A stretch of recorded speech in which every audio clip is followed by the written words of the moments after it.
on to our second biz chat story, and this one is a sweet one.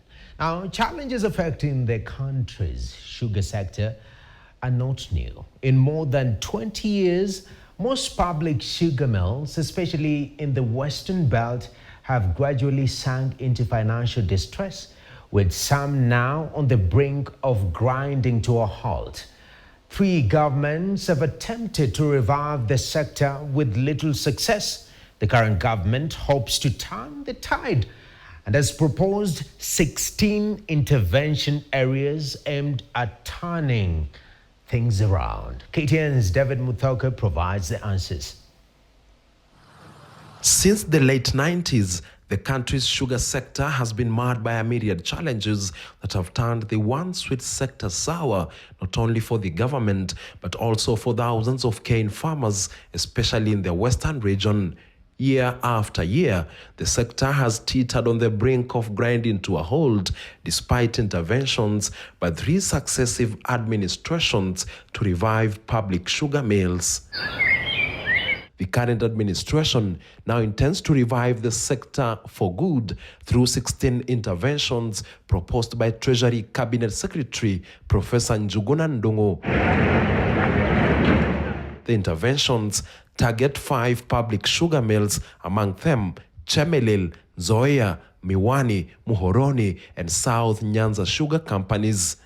The privatized Mumias Sugar Company is also on the government's radar, having been earmarked for revitalization in the Professor Njuguna Ndung'u's report. The first proposed intervention is the writing off of debts that these public sugar mills owe the government and the Kenya Sugar Board. For debts owed to other creditors and payments to sugarcane farmers that now amount to 1.7 billion shillings, the government is proposing to clear them on behalf of the 5 mills.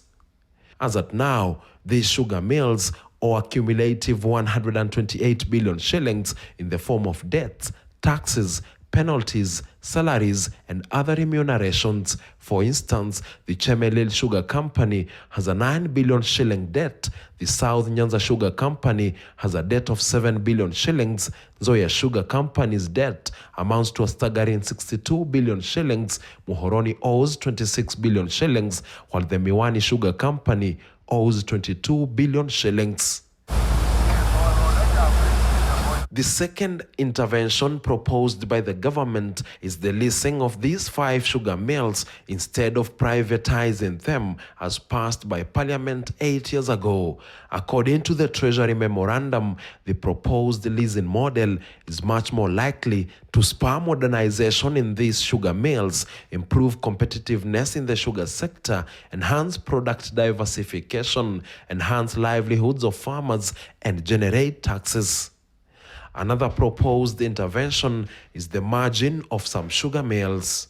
The government is proposing that Chemelil and Muhoroni sugar companies be merged into one company, while Nzoia and Soni sugar companies should be retained as they are. As for the Miwani Sugar Company, a decision on its merger will be made after court cases against the company are heard and determined. The Kenya Kwanza government is upbeat that with these interventions and others, the sugar sector could finally get back to the good old days after more than 2 decades of financial distress. David Muthoka, KTN News.